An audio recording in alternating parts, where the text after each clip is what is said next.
धर्मांधता एवढी प्रचंड वाढून ठेवली की तो त्याचे हक्कच त्याला समजायला लागले नाही. तो हक्कापासून तो दूर गेलाय. त्याला हक्क कळायलाच लागले नाही. त्याला नोकरी नाही हे महत्वाचं नाही आहे. त्याला नोकरी महत्वाची वाटत नाही. त्यांना उद्या होणारा धार्मिक उत्सव महत्वाचा वाटतो. आणि ही सगळी मंडळींना पोचली जात आहे.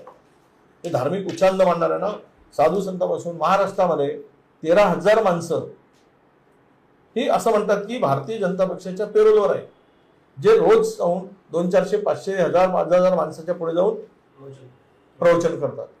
आणि ते काय सांगतात तर ते सर्व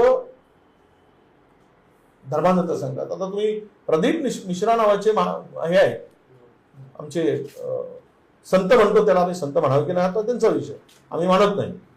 पण ते जर येऊन इथे प्रवचन करत असतील आणि रोजचे 2 लाख लोक 7 दिवस बसत असतील, 7 दिवस, आणि ते काय सांगतात, तुमचं पोराचं लक्ष जर अभ्यासावर लागत नसेल, तुम्ही बेलाचं पान घ्या, त्यावर शेंदूर धूप लावा, 5 सोमवार शंकराच्या पिंडीवर चढवा, मुलगा परीक्षा न देता सुद्धा पास होऊ शकेल.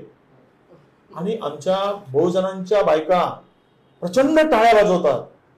आणि त्याचं जर उद्या अनुकरण करतील तर या देशातील हा शोषित, पीडित, आदिवासी, दलित, ओबीसी हा समाज उद्या शिक्षणापासून दूर व्हावं आणि या देशातील 4% लोकांनी मालक बनून देश सांभाळावा. ही त्यामागची भूमिका आहे. 4% लोकांना हा देश ताब्यात घ्यायचा आहे. म्हणून गरीब आणि श्रीमंताची दरी वाढली. अमेरिकनच्या एका रिपोर्ट याच्यामध्ये जो आता रिपोर्ट आला त्या रिपोर्टमध्ये हे स्पष्टपणे